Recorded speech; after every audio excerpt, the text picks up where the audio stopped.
banyak saksi yang belum muncul.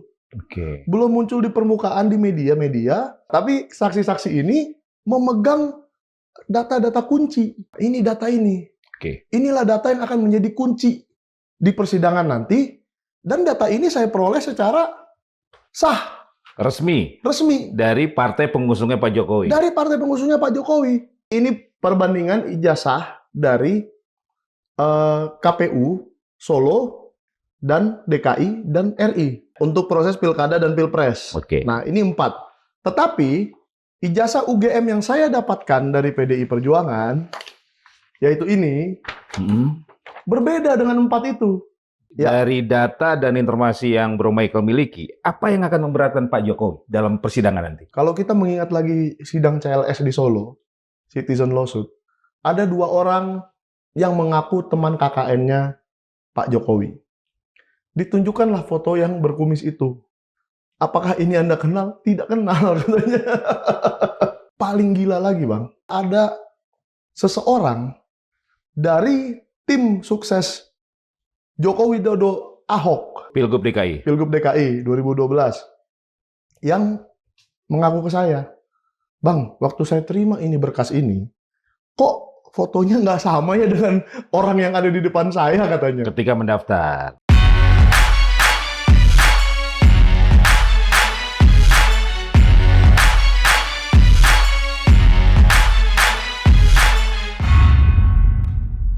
Assalamualaikum warahmatullahi wabarakatuh. Sobat Modilog, alhamdulillah kita bersua kembali, dan di episode kali ini kami akan menghadirkan perbincangan bersama dengan narasumber yang akan menjadi salah seorang saksi dalam persidangan kasus ijazah palsu yang melibatkan Mas Roy Suryo dan kawan-kawan. Langsung saja saya sapa narasumber kami, sudah hadir Michael Sinaga. Terima kasih sudah hadir. Ini kedua kalinya saya ke sini ya. Bro Michael kayaknya semangat banget mau jadi saksi. Oh iya dong. Kenapa? Kan gini Bang, di luar sana banyak narasi bahwa Pak Roy Suryo, Dr. Tifa itu takut maju ke sidang. Padahal kami semua semangat. Para saksi nih? Kami semua bersemangat. Kami semua sudah nggak sabar ingin menunjukkan data-data yang kami peroleh selama setahun terakhir ini. Ya salahnya polisi, kenapa makan waktu setahun kan? Jadi kita ada waktu untuk ngumpul-ngumpulin data, ya kan? Untuk bersaksi di persidangan. Ya kalau sekarang Pak Roy Suryo sedang pra-peradilan, biarkanlah itu. Kita biarkan aja. Tapi kan yang sudah jalan sidangnya Dr. Tifa. Nah, di sidang Dr. Tifa ini jangan diremehkan. Meskipun Pak Roy Suryo masih pra-peradilan, nanti di sidang Dr. Tifa ini akan terbuka. Benar nggak? Pertama, pasal-pasalnya itu kan aneh ya. Karena saya juga terlapor awalnya. Ada 5 pasal. 310, 311, pencemaran nama baik dan fitnah. 27, menyebarkan sebuah berita melalui online. Dan 32, 35, memanipulasi dokumen. Ini tinggal dicari aja lah di Google di Undang-Undang ITE 32, 35. Ini 8 tahun dan 12 tahun. Artinya apa? Sekarang kita bingung, Dr. Tifa itu memanipulasi dokumen apa? Ya kan? Memanipulasi dokumen yang mana? Kalau katanya ijazah yang mana? Padahal yang mengupload itu Dian Sandi Utama. Nah, harusnya itulah yang duduk di kursi terdakwa, kalau menurut saya. Ya kan? Tapi kan polisi berkata lain. Ya sudah, kita biarkan aja. Tapi intinya Bang, saksi-saksi termasuk saya, dan banyak saksi yang belum muncul. Belum muncul di permukaan di media-media, karena mungkin hobinya bukan podcast kayak saya ya. Kalau saya kan hobinya podcast di mana-mana. Nah, tapi saksi-saksi ini memegang data-data kunci mengenai benarkah Joko Widodo itu adalah Jokowi. Nah, Joko Widodo yang benar-benar berkuliah di UGM itu siapa sih? Kan kita sudah dengar tuh dari Ova Emilia, bahwa tahun 1985 kami telah memberikan sebuah ijazah kepada seseorang bernama Joko Widodo.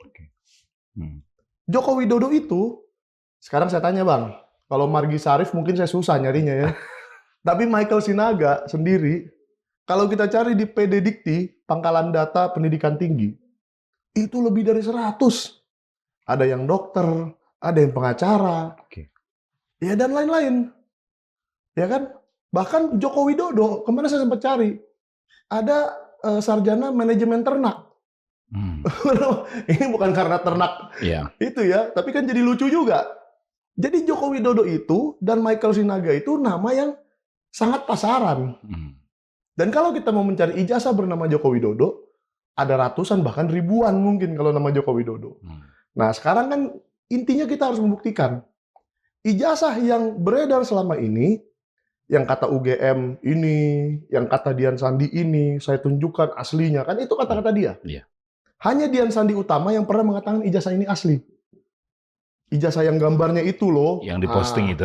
Yang gambarnya di situ itu. Iya. Bukan yang fisik dipegang di lacinya Pak Jokowi. Itu saya nggak tahu. Iya. Kita belum tahu bentuknya itu seperti apa. Nah, untuk membuktikan itu otentik atau tidak, ya di persidangan nanti. Salah satu caranya. Oke, nah Bro ini sepertinya kalau mobil nih full tank nih, udah siap bersaksi banget ya. Ini BBM-nya apa yang disiapkan? Bahan baku apa nih yang Bro Michael siapkan untuk nanti hadir sebagai saksi? Pertama, saya adalah satu-satunya media yang hadir di UGM tanggal 15 April 2025. Oke. Bersama dengan Roy Suryo, Rismon Sianipar yang sudah menghilang itu, dan Dr. Tifa. 3 orang ini, hanya mereka bertiga yang boleh masuk ke ruangan 109 dan melihat skripsinya Joko Widodo. Itu, kami tidak boleh masuk. Bahkan, mungkin banyak yang lupa, Pak Amin Rais duduk di selasar di lorong-lorong itu. Ini kan sebuah perlakuan yang tidak manusiawi kepada tokoh seperti Pak Amin Rais. Tidak pantas. Tidak pantas. Ya udahlah, kasih aja dia masuk, melihat juga, toh tidak ada salahnya kita hormati Pak Amin, dan media juga yang mau masuk. Kenapa tidak boleh? Oke. Nah, di situ kan sudah ada pertanyaan. Lalu UGM menutup pintunya. Dan setelah itu memang Pak Roy dan Bang Rismon dan Dr. Tifa tidak terima atas apa yang mereka lihat. Kalau ijazah itu kalau skripsi itu tidak ada tanda tangan penguji, tidak mungkin menghasilkan ijazah yang otentik. Kira-kira kan gitu. Yang sah. Itu baru satu. Bagaimana dengan Kasmujo? Saya berterima kasih ini kepada banyak netizen yang selalu mengontak saya. Mungkin karena saya agak gampang menjawab komen-komen ya.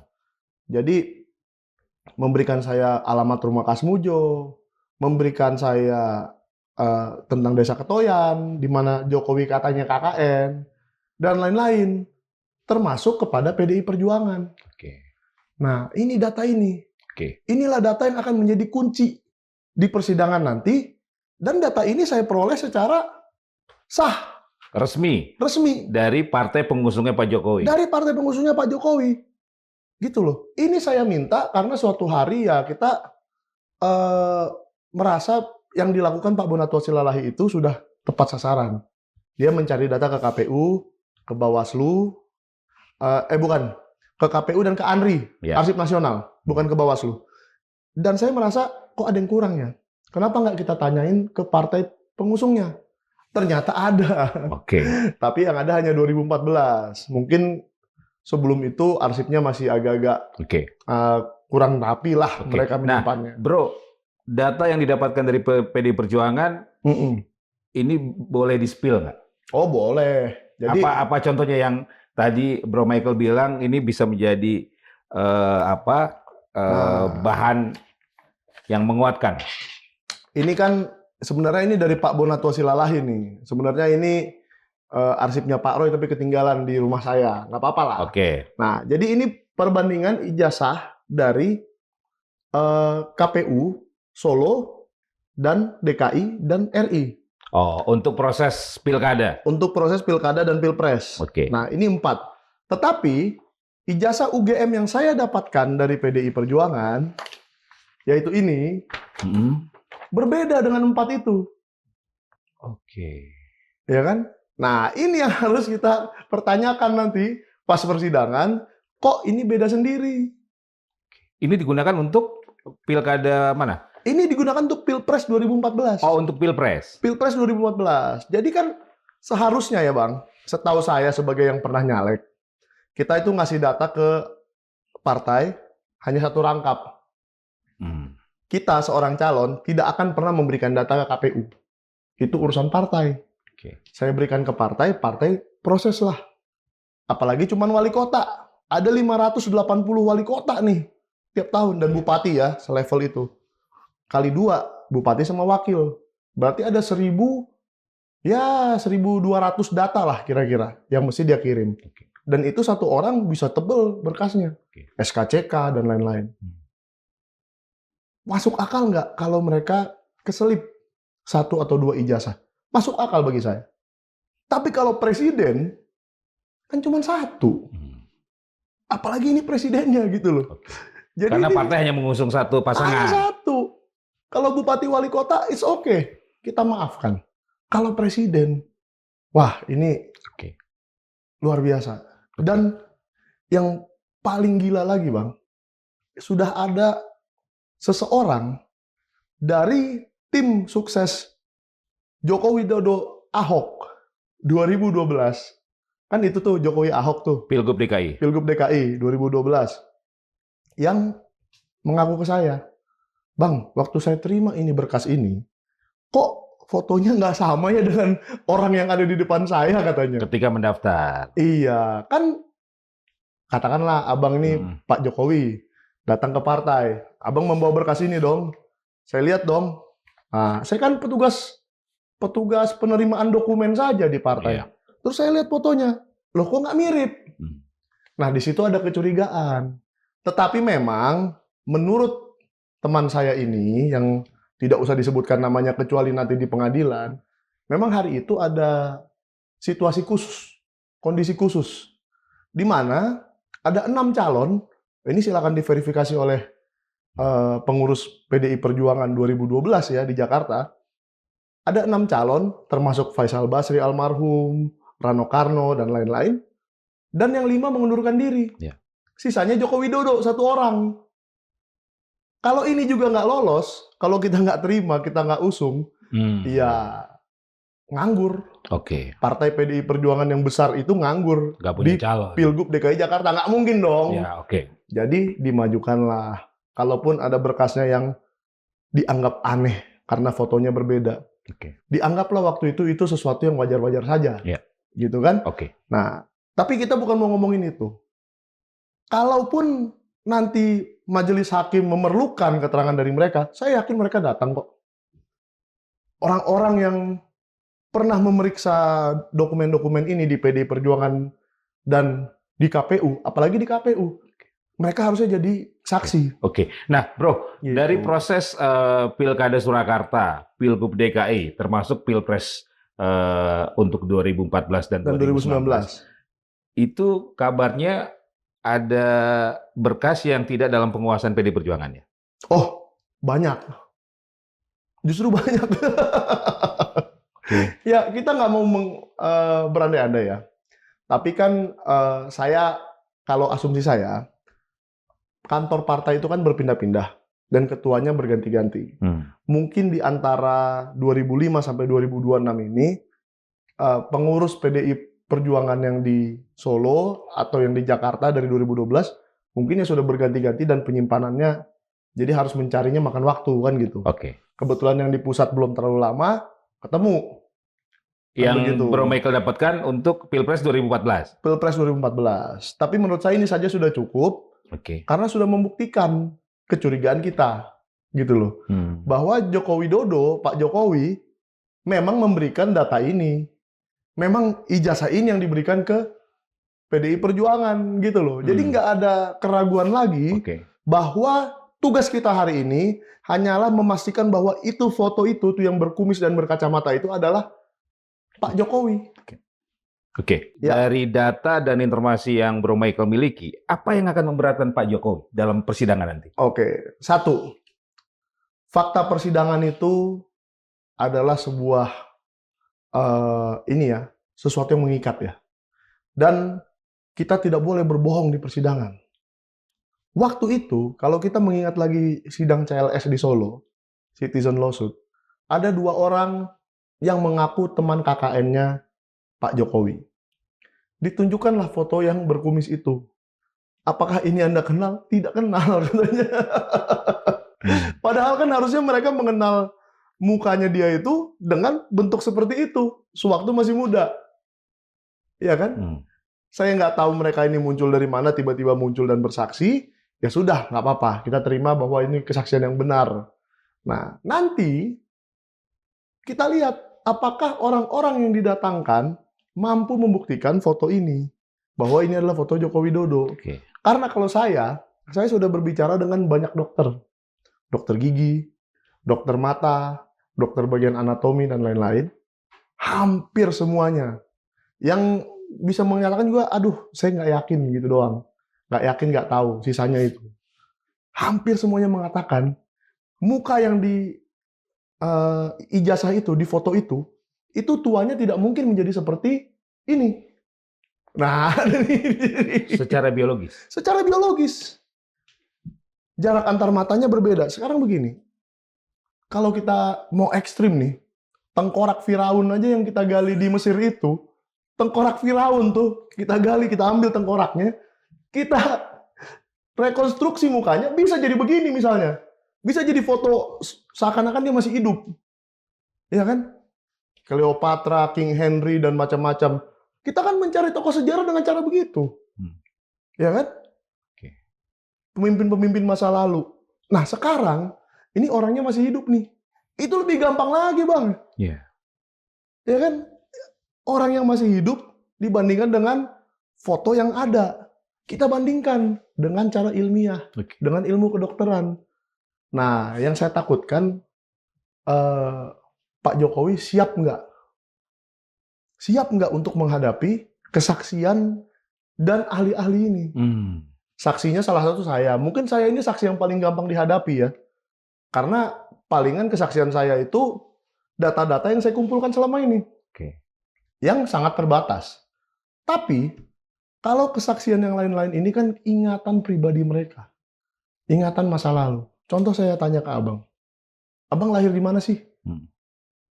Jawab aja, Bang. Iya. Lahir di mana? Di London. Wih, lahir di London.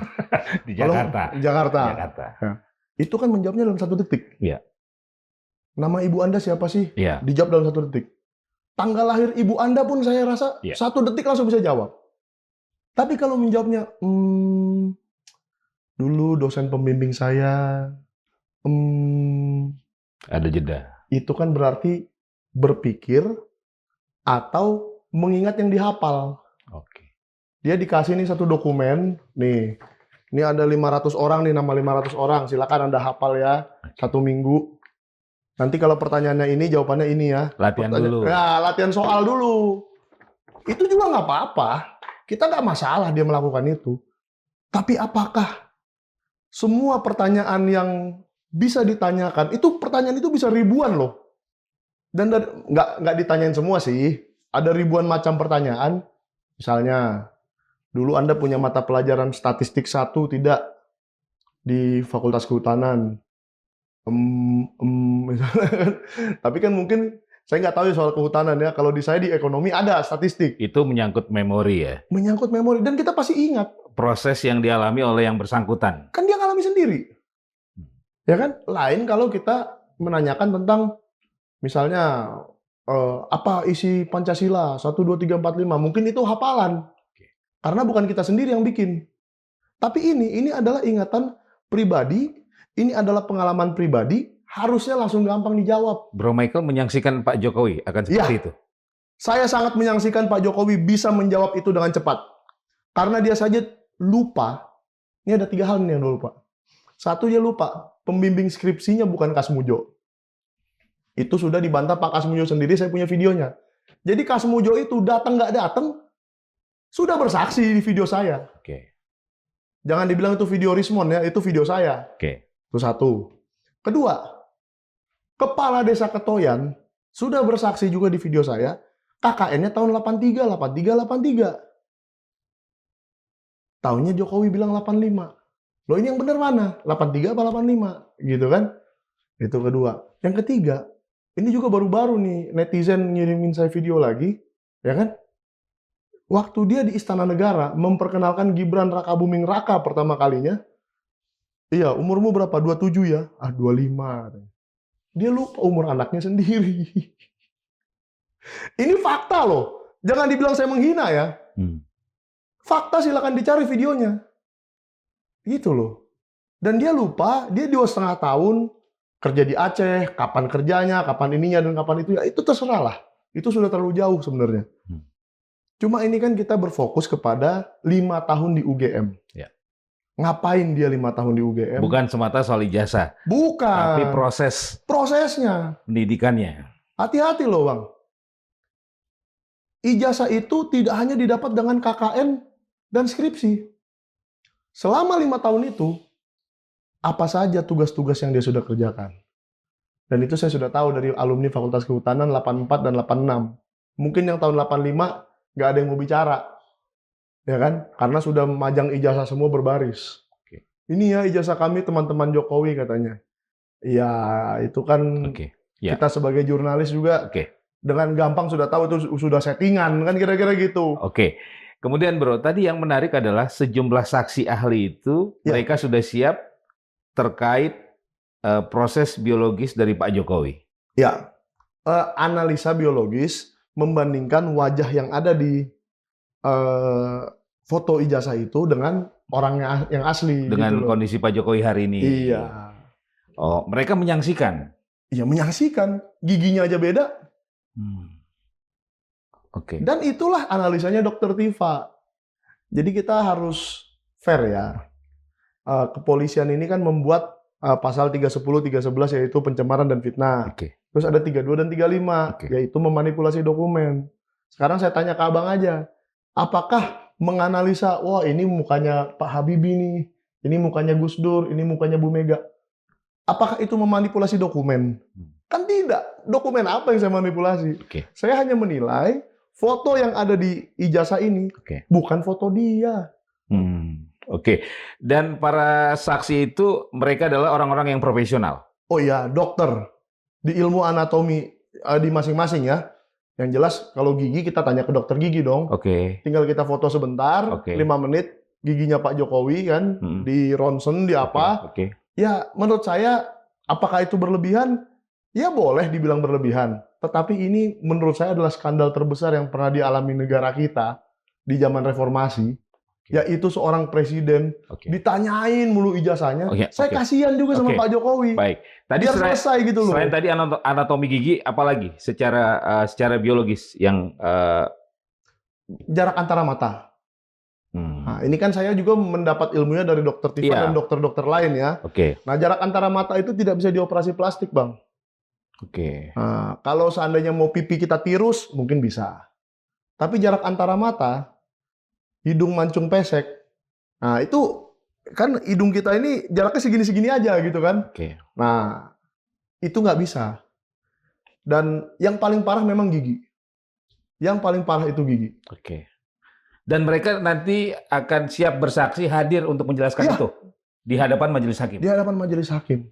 Berdasarkan keilmuan mereka. Berdasarkan keilmuan mereka. Jadi kita nggak usah bertele-tele. Ayo kita sampai ke pokok perkaranya.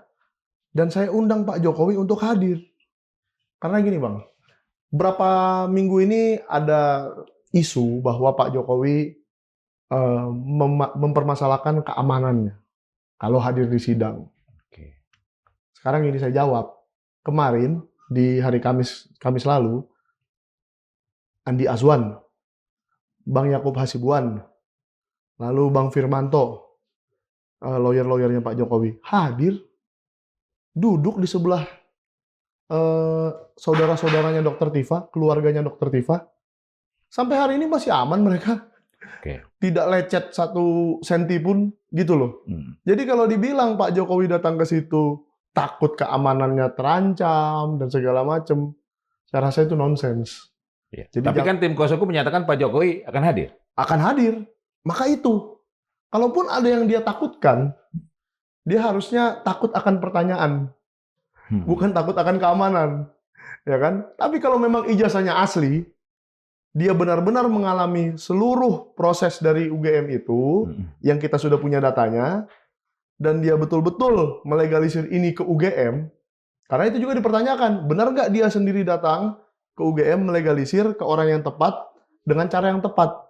Karena caranya ada. Oke. Tapi itu kita buktikan nanti di persidangan. Oke. Kalau itu memang benar, tidak usah takut sedikit pun Pak Jokowi. Oke. Saya yang akan melindungi Anda. Malah saya yang melindungi Pak Jokowi. Kalau ada yang mau macam-macam ke Pak Jokowi, hadapi saya. Oke. Oke, tapi tadi kembali ke yang soal secara biologis, Ya. kesimpulan di internal mereka ya, dari proses yang Bro Michael dapatkan informasinya bahwa foto yang ada di ijazah itu secara biologis tidak mungkin nyambung dengan kondisi Pak Jokowi hari ini. Ya, betul. Karena artinya yang difoto itu bukan Pak Jokowi. Ya begitu kesimpulannya. Kecuali mereka bisa, pihak Pak Jokowi bisa membuat argumen yang ilmiah untuk membuktikan itu foto dia. Bagaimana caranya saya nggak tahu. Oke. Jujur saya nggak tahu. Oke. Ya, karena bentuk kepalanya saja sudah beda, bentuk tengkoraknya saja sudah beda. Oke, Bro Michael dan saksi-saksi lain berarti sudah siap hadir? Siap. Solid sekali, Bang. Karena gini, kita sengaja tidak semua saksi-saksi yang akan maju itu muncul di permukaan, di publik, karena sejumlah pertimbangan lah ya. Sejumlah pertimbangan. Halus banget ya Bang ini. Ya kan? Tapi nanti mereka pada saat diminta hadir sebagai saksi, pasti mereka hadir. Akan hadir dan menjelaskan tadi itu ya, sesuai keilmuan mereka. Betul. Dan setelah hadir dan keterangannya dipakai sebagai fakta persidangan kan selesai. Mau diancam, mau diapain lagi ya nggak ada gunanya lagi. Orang sudah jadi fakta persidangan. Kan gitu. Oke. Menurut Bro Michael, Pak Jokowi akan hadir atau enggak? Menurut saya sejauh ini tidak. Karena dia akan sangat sulit. Itu adalah Itu adalah situasi yang sangat mengerikan untuk Pak Jokowi. Duduk di kursi itu, ini tidak ada batas waktunya loh. Karena ini persidangan pidana. Hati-hati Bang. Kalau ini persidangan pidana, tidak boleh kita melewatkan fakta sekecil apapun. Karena itu bisa saja jadi kunci dari perkara ini, gitu loh. Bagaimana kita membuktikan ijazah ini asli atau tidak? Semua harus kita pertanyakan. Oke. Jadi mungkin Pak Jokowi akan duduk di situ berjam-jam sambil ditanyai soal sejarah perkuliahannya di UGM, gitu loh. Jadi siap-siaplah Pak Jokowi, banyak-banyak istirahat kalau menurut saya ya. Jangan banyak keliling Indonesia. Banyak-banyak istirahat karena hari itu akan menjadi hari yang melelahkan untuk dia. Melelahkan? Melelahkan untuk Pak Jokowi. Atau mengerikan? Dua-duanya mungkin. Kalau Pak Jokowi nggak hadir, kalau untuk saya sih, saya semangat duduk di situ. Kalau Pak Jokowi nggak hadir, nggak datang. Nah, bagaimana nanti Bro Michael dan saksi-saksi lain untuk istilahnya mengkonfirmasi atau mencocokkan? Kan harusnya dikonfirmasi langsung ke Pak Jokowi kan? Kalau Pak Jokowi nggak hadir, apa yang akan dilakukan? Iya, kalau Pak Jokowi akan hadir, nggak hadir. Kalau nggak hadir, itu mengkonfirmasi bahwa dia bukan negarawan. Satu. Karena dia sudah melaporkan rakyatnya, ya kan, atau bekas rakyatnya, kan sekarang udah nggak presiden lagi. Tapi dia tidak cukup negarawan untuk hadir dan membela dirinya. Jangan diputer-puter lah narasi ini dengan siapa mendalilkan, dia membuktikan dan lain-lain. Sudah capek kita mendengar itu. Ini kasus yang sudah terlalu lama berjalan, sudah terlalu berlarut-larut. Sudah memakan 2 korban, Bambang Tri dan Gus Nur. Ya, kalau misalnya melalui mekanisme Zoom, Bro, gimana? Sekarang gini, Bang. Ingat nggak waktu Pilpres pernah ada lucu-lucuan ya di medsos? Gibran tuh pakai apaan itulah. Waktu debat. Waktu debat kan, dan katanya pakai teleprompter. Kalau dia pakai Zoom, nanti akan dituduh lagi oleh orang. Bukan saya yang menuduh. Nanti ada netizen yang melihat, kok di kupingnya Pak Jokowi ada apa tuh? Kok di depannya Pak Jokowi kayak ada alat bantu tuh? Itu hanya akan merugikan Pak Jokowi. Dan menurut saya kalau itu dilakukan, itu adalah langkah yang sangat bodoh dari tim hukumnya ya.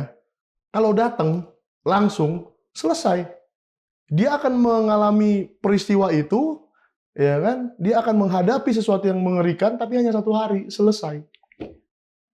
Kalau diwakili kuasa hukum, Nggak boleh, Bang. Setahu saya nggak boleh. harus hadir langsung Harus hadir langsung. Karena dia adalah yang melaporkan, pelapor. dia yang tahu apa kerugian yang dia alami, sebatas nama baik kah, apakah, atau apa gitu kan. Dia yang tahu. Kuasa hukumnya nggak tahu apa-apa soal itu. Kuasa hukumnya itu hanya menasehati dia pasal ini yang tepat, langkah hukum ini yang tepat, kan begitu. Tapi soal kerugian apa yang dia alami, dia yang tahu. Jadi nggak bisa diwakili orang untuk menjawab itu. Oke. Gitu. Pesan Bro Michael apa untuk Pak Jokowi? Pesan saya untuk Pak Jokowi, ayo Pak, kita selesaikan masalah kasus ijazah ini. Kalau memang asli, dibuktikan di pengadilan, saya yakin rakyat akan mengatakan asli. Tapi kalau terbukti palsu di pengadilan, saya yakin rakyat akan mengatakan palsu. Jadi daripada kita berlama-lama, kita contohlah Liberia. Masa sih Indonesia ini lebih bobrok dari Liberia, dari Pakistan? Liberia itu sudah bukan menghukum ya, sudah menyatakan ijazah presidennya palsu. Dan akhirnya presidennya sekolah lagi untuk dapat ijazah asli. Mungkin tahu pemain bola George Weah. Ya. Nah, itu tuh yang kena skandal ijazah palsu tahun 2005. Ya. Pakistan sudah menyatakan setengah parlemennya berijazah palsu. Berarti Indonesia ini lebih bobrok daripada Liberia atau Pakistan. Kita bukan mencari Singapura, Amerika, Jerman, Finlandia. Tidak. Kita ini masih komparasinya masih ke Liberia dan Pakistan. Tapi kalau ini saja tidak bisa kita selesaikan, sudah sejak tahun 2019 sampai 2026 tidak selesai juga, ya mungkin kita harus terima bahwa ternyata hukum di Indonesia masih di bawahnya Liberia dan Pakistan. Apakah Pak Jokowi mau legasinya beliau, peninggalannya Pak Jokowi adalah memastikan atau membuktikan hukum Indonesia lebih bobrok dari Liberia dan Pakistan. Itu sekarang pilihannya Pak Jokowi. Oke. Menurut Bro Michael, kalau nanti persidangan sesuai yang Bro Michael dan kawan-kawan di pihak saksi itu bisa berjalan sebagaimana mestinya, itu akan mengungkap kebenaran, akan mengungkap fakta? Jelas. Sebenarnya 2 orang yang perlu. Saya sudah sampaikan di beberapa media juga, 2 orang yang paling diperlukan. Nomor 1 itu adalah Dian Sandi. Dari mana Dian Sandi Utama ini bisa memperoleh ijazahnya Pak Jokowi dan difoto dengan berwarna seperti itu? Salinan ya. Meskipun itu bukan salinan, Bang. Itu ijazah aslinya yang difoto. Kan menurut dia begitu. Ya, kemudian diposting. Itu kata-kata dia loh, bukan kata-kata saya. Oke. Di foto dan diupload. Itu diambil dari mana? Diambil dari laci kah? Diambil dari brankas kah? Kok dia tahu kunci brankasnya Pak Jokowi nomornya berapa? Itu kan harus kita pertanyakan. Nah, ini saya kasih nih buat Dian Sandi nih, biar dia prepare. Karena selama setahun ini pun udah ada pertanyaan itu sih. Udah nggak aneh. Dan kedua, Kasmujo. Kalau memang Pak Kasmujo itu bukan pembimbing akademik dan bukan pembimbing skripsinya Pak Jokowi, kenapa waktu 2017 kemarin, di depan Pratikno dan pejabat-pejabat negara, dia mau dipamerkan? Kan kasihan dia. Dia jadi terlibat sampai hari ini, dari 2017 sampai 2026, mungkin susah tidur juga kali dia tiap malam. Gara-gara kasus ijazah ini. Ayolah kita selesaikan. Mungkin ada orang-orang di luar sana yang merasa, wah, Roy Suryo dan podcast-podcast ini pengen kasus ijazah panjang lagi. Supaya tenar, supaya apa. Oh tidak. Kita juga nggak pengen beritanya Indonesia ini isinya ijazah melulu. Serius saya Bang, saya sebagai jurnalis, saya miris melihat 1 tahun ini berita kita ijazah melulu. Kita ingin selesai dan definitif, kita tidak ada pertanyaan lagi ijazah ini asli atau tidak. Oke. Bro Michael, apa targetnya mau menjadi saksi dan mau mengungkapkan apa yang Bro Michael dapatkan terkait kasus ini? Ya 2 ya Bang. 1, saya ingin di Indonesia ini tidak ada lagi pemimpin yang mencalonkan diri memakai dokumen palsu. Tidak hanya ijazah ya, Kita tidak membatasi ini di ijazah loh. Ya. Karena ada banyak sekali dokumen yang diminta Oke. Dalam proses politik dalam lah ya. proses pencalonan diri. Yang kedua, saya sebagai wartawan yang meliput ke UGM, satu-satunya yang berani meliput ke UGM, tanggal 30 April 2025 saya dilaporkan. Nomor 10 saya dari antara 12. Saya ingin wartawan di Indonesia ini bebas meliput apapun yang dia mau, tapi tidak berbohong ya. Ya. Berita itu tidak boleh bohong. Berita itu harus sesuai fakta. Dan apa yang saya liput di UGM itu sesuai dengan fakta. Tapi saya dikriminalisasi seperti ini. Jadi saya ingin menghentikan satu, penggunaan ijazah atau dokumen palsu, dan dua, kriminalisasi terhadap pers. Oke. Bro Michael sudah dapat jadwal untuk sebagai saksi kapan? Masih beberapa minggu lagi. Tapi kan kita menunggu Pak Jokowi dulu. Pak Jokowi itu, Bang, kalau seandainya pada jadwal pertama tidak datang, jadwal kedua tidak datang, jadwal ketiga kayaknya bisa dijemput paksa sih. Oh iya dong, kan kita ingin pidana, ini pidana loh. Penjara loh ini. Konsekuensinya untuk Pak Roy Suryo dan Dr. Tifa ini penjara, bukan main-main. Oke. Jadi kalau ada seseorang yang memang menghambat jalannya persidangan ini, harus dijemput paksa. Sepaksa apa sih nggak tahu lah ya, itu biarkanlah pengadilan, jaksa, dan polisi yang mikirin itu. Oke. Tapi jangan sampai persidangan ini terhambat gara-gara Pak Jokowi tidak datang doang. Kalau enggak ya gugurkan saja perkaranya. Tapi kasihan rakyat. Kalau perkara ini gugur, mungkin Pak Roy dan Dr. Tifa bebas. Tetapi rakyat tidak mendapatkan kebenaran mengenai ijazah Joko Widodo. Kasihan. Oke. Bro Michael lebih menginginkan jalan terus nih sampai tuntas nih prosesnya. Ya, karena saya percaya Pak Roy Suryo dan Dr. Tifa tidak bersalah. Tidak bersalah sama sekali. Saya punya data-datanya, dan kalau memang majelis hakimnya netral, lurus, seperti yang kita lihat di pra-peradilan kemarin, Berdaulat. independen, tidak dipengaruhi siapa-siapa, karena nggak ada orang besar di baliknya saya atau Roy Suryo. Jangan-jangan orang besarnya di sebelah sono. Ya kan? Kita nggak tahu. Jangan terpengaruh lah. Ini kasus sudah Oke. menasional, bahkan sudah internasional. Oke. Kemarin udah banyak wartawan bule-bule tuh meliput di pengadilan Jakarta Selatan. Ya kan? Saya nggak tahu dari media mana. Tapi kita jangan main-main lagi dengan kasus ini. Kita buka sampai tuntas. Tuntas. Oke. Itu aja. Bro Michael, ini sebagai orang yang nanti akan menjadi saksinya, ini agak geser dikit kan. Iya. Kita kemarin mengerti bersama kan ada persoalan di tim hukumnya Mas. Oh iya. Sempat juga nih ngomongin ini ya. Ada pengaruh nggak ke Bro Michael dan orang-orang yang selama ini mensupport Mas Roy dan kawan-kawan? Ya sebenarnya sangat disayangkan juga ya. Kita sangat menyayangkan apapun perbedaan paham yang terjadi, apalagi harus sampai terlihat di luar gitu loh. Tapi sebenarnya hal ini bisa didamaikan lagi kok. Saya yakin ini bisa didamaikan. Ini hanya lagi. dinamika menurut Bro Michael? Hanya dinamika. Kalau ada tindakan-tindakan yang mungkin memecat atau apa, ya kita duduk bersama lagi. Karena tujuannya satu kok. Mau lewat pra-peradilan, mau langsung sidang, atau mau apapun, tujuannya hanya satu. Memberi kebenaran kepada rakyat. Oke. Karena rakyat akan marah kalau sidang ini tidak dilakukan dengan lurus. Mau pra-peradilan dulu bebas. Atau mau langsung sidang kayak Dr. Tifa, bebas. Yang penting ujungnya adalah kebenaran. Oke. Tapi situasi di tim hukum Mas Roy dan kawan-kawan ini tidak mempengaruhi Bro Michael? Tetap jalan. Dan saya sayangkan juga ya, Bang Kozinudin itu kan sudah menemani kita dari awal sekali ya. Dari pertama kali dilaporkan.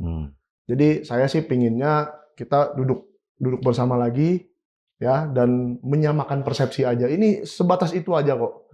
Sebatas menyamakan persepsi, pra-peradilan nggak salah, langsung pun nggak salah.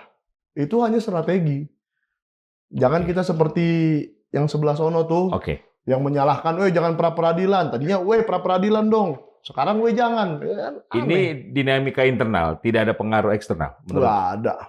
nggak ada pengaruh eksternal. Ini hanya internal, miskomunikasi gampangnya, ya kan? Dan bisa didamaikan lagi dengan cara duduk satu meja, selesai. Oke. Jangan dilebih-lebihkan. Oke. Sebagai saksi belum ada pihak-pihak tertentu yang mencoba menghubungi Bro Michael atau tadi beberapa saksi dokter-dokter tadi yang katakanlah untuk mempengaruhi atau mencoba. Gitu ya. Iya. Oh, ada sih yang nelpon saya, tapi udah lama. Bukan nelpon, nge-WA saya. Ayo ke Solo katanya. Oh iya. Oh, karena mereka tahu Michael akan jadi saksi.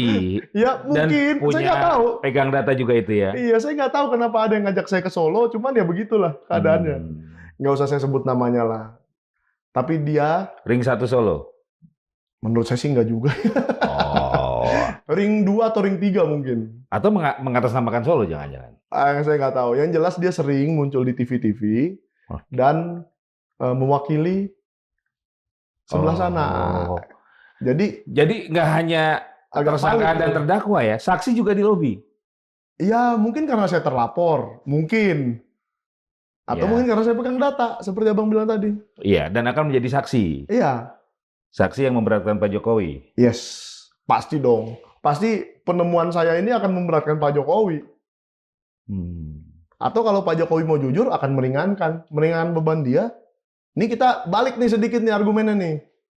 Kalau ini selesai kan meringankan dia. Dia terbebas dari kasus ini. Pasti Pak Jokowi menginginkan itu kan? Oke.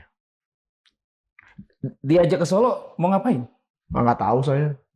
Waktu itu juga saya mau nganter surat nggak jadi, orang pada marah. Kenapa nggak jadi nganter surat kan gitu? Nggak, ini sebagai saksi nih kan, ini yang terbaru kan? Ini ajakan yang terbaru kan? Iya. Kenapa nggak mau? Ya, saya nggak mau kepergian saya ke Solo itu diartikan aneh-aneh oleh orang ya. Karena siapapun yang ke Solo kayaknya dapat Alphard. Kayaknya loh. Ini saya nggak menuduh siapa-siapa ya. Siapapun yang ke Solo tiba-tiba pakai Alphard. Tiba-tiba pakai mobil mewah gitu kan. Ya mobil saya gitu-gitu aja kok. Udah lama itu mobil. Nggak mau ganti mobil emang? Enggak lah. Ya mobil sebagus apapun 2-3 tahun turun mesin kok. Jangan-jangan Bro Michael nggak maunya karena belum ada tawaran kali. Oh enggak. Jelas kalau soal tawaran, ya saya nggak tahu ya sevalid apa tawaran dia itu. Tapi yang jelas sudah pernah ada. Sudah pernah ada. Sama juga dengan Rustam yang sering kesini kan. Iya. Sudah pernah juga dia ditawarin.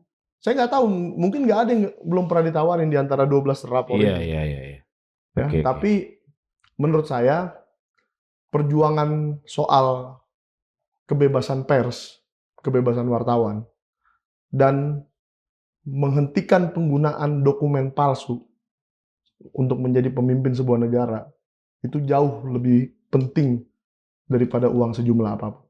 Kalau tawarannya gede, Bro Michael nggak tergoda juga? Wah, ini berat ini. Segede apa? Tapi enggak lah, Bang. Nilai apa yang membuat seorang Michael Sinaga begitu kuat untuk menjaga ini? Mungkin karena Sentana itu hasil keringat orang tua saya, ya, yang dibangun dari nol. Dan saya melihat cara mereka meniti, membesarkan sebuah media. Dan mungkin saya diwariskan nilai-nilai itu gitu ya. Bahwa sebagai sebuah media, kita boleh memihak satu pihak atau pihak yang lain yang dirasa benar. Bukan pembenaran ya, tetapi kita melihat, oh faktanya begini. Gitu. Kita tidak boleh menutup-tutupi fakta untuk membela suatu pihak. Gitu. Jadi hal-hal kayak begitu itu, dan kalau memang tawaran uang, Bang, media Sentana itu dari dulu ya pernah-pernah aja dikasih. Jangan beritain ini dong. Abang juga sebagai wartawan kita sama-sama tahu lah. Jangan beritain ini dong nih duitnya. Jangan beritain ini dong, ini duitnya. Itu kan lumrah terjadi di media. Tapi menurut saya ini adalah skandal terbesar yang terjadi di negara ini setelah reformasi. Jadi berapapun nilainya, skandal loh ya, bukan korupsi, bukan apa. Jadi berapapun nilai tawarannya, Bro Michael tidak akan mengambil atau memanfaatkan itu. Berat, Bang. Soalnya tanggung jawabnya ke Tuhan. Ntar dibilang saya jualan agama lagi, tapi enggak lah. Itu sudah terlalu tertanam di diri saya. Saya saya masuk ke kasus ijazah ini bukan mencari ketenaran. Kalau di tengah-tengah jalan ternyata saya jadi agak tenar, ya itu urusan lain, ya kan? Tapi saya merasa saya ditempatkan di kasus ijazah ini di mana ada kebenaran di tanggal 15 April itu adalah tuntunan dari Tuhan juga. Jadi kalau kita sudah dituntun Tuhan untuk sampai ke sini, tapi di ujungnya kita hianatin hanya demi Alphard. Iya, oke. Ya kan? Oke. Berarti harga diri Anda hanya sebesar Alphard. Gitu loh. Iya. Jadi kalau Bang Margi nanya saya harga diri saya sebesar apa, waduh, ntar saya terlalu sombong. Oke. Kalau saya kasih angka 3.000 triliun misalnya, yang sudah tidak mungkin lah gitulah, yang impossible. Oke. Gitu. Itu ya. Oke. Jadi saya komit nih, Bang. Tidak akan ada yang bisa menghalangi saya untuk bersaksi untuk Pak Roy Suryo dan Dr. Tifa. Dan yang saya saksikan di kursi saksi itu nanti, di persidangan itu, akan 100% kebenaran dan apa yang saya temukan saja. Tidak lebih dan tidak kurang. Karena itulah prinsip seorang jurnalis. oke. Dan tidak ada sentimen pribadi terhadap Pak Jokowi. Bang, kalau mau dibilang sentimen pribadi, nih coba ditanya ke pengurus PDI Perjuangan 2012 atau tim kampanye Jokowi 2012. Siapa yang tiap hari nganter 100 koran, 100 apa 50 ya, saya lupa. Ke tim kampanye Jokowi, dan tiap hari beritanya Jokowi yang bagus-bagus di depan. Dan sampai detik ini saya tidak pernah menerima uang sepeser pun. Karena itu dari hati. Kami dulu merasa Jokowi ini adalah penyelamatnya Indonesia. Kita dulu banyak yang merasa seperti itu. Tetapi ternyata ujung-ujungnya dihianatin. Ternyata ditanyain ijazah doang harus bertahun-tahun. 2019 ke 2026, 7 tahun. Cuman menjawab selembar kertas. Memenjarakan 2 orang, melaporkan lagi 12 orang. Sekarang mau memenjarakan 2 orang lagi. Jadi 4 yang mau dikorbankan. Mau sampai berapa lagi korban selembar kertas ini? Ya kan? Dan saya yakin, bukan yakin ya, saya tahu banyak sekali pendukung Jokowi dari 2012 dan 2014, relawan-relawan yang ori, tanda kutip tuh, yang mendukung saya. Bagus Bang, lanjutkan, kami mendukungmu dari belakang. Ini relawan-relawan Jokowi original dari 12 dan 2014. Kalau Andi Aswan kan ya baru-baru inilah, baru kelihatan. Coba Pak Jokowi pikirkan, renungkan. Siapa sih relawan Anda yang sesungguhnya 2012 dulu, 2014 dulu, di saat Anda sedang meniti karir politik Anda. Kalau di saat Anda kaya, di saat Anda udah jabatannya presiden, ya semua orang minta jabatan, minta ini, minta itu. Jadi Pak Jokowi hari ini ditinggalkan oleh pendukung sejatinya. Yes. Dan entah kenapa mereka semua ya menghubungi saya. Mungkin karena Sentana itu punya akun Instagram dan lain-lain yang gampang dihubungi. Tapi mereka semua mendukung apa yang saya lakukan. Itu mereka menyampaikan bentuk kekecewaan, kemarahan atau apa? Ya mungkin harapan ya. Harapan bahwa Pak Jokowi yang lama itu akan hadir kembali dengan kejujurannya dan kesederhanaannya. Karena saya rasa itu sudah hilang. Oke. Terutama dalam kasus ijazah, kejujuran Terutama penting. dalam kasus ijazah ini, kejujurannya hilang, kesederhanaannya hilang, merakyatnya pun sudah hilang saya lihat. Kalau ijazahnya hilang atau apa? Bro Michael, terima kasih.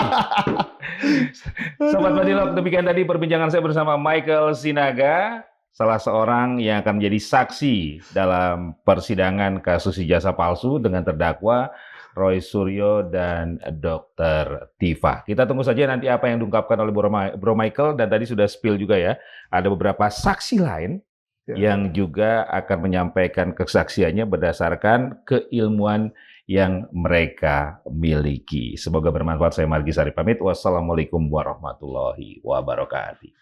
Bro, thank you bro.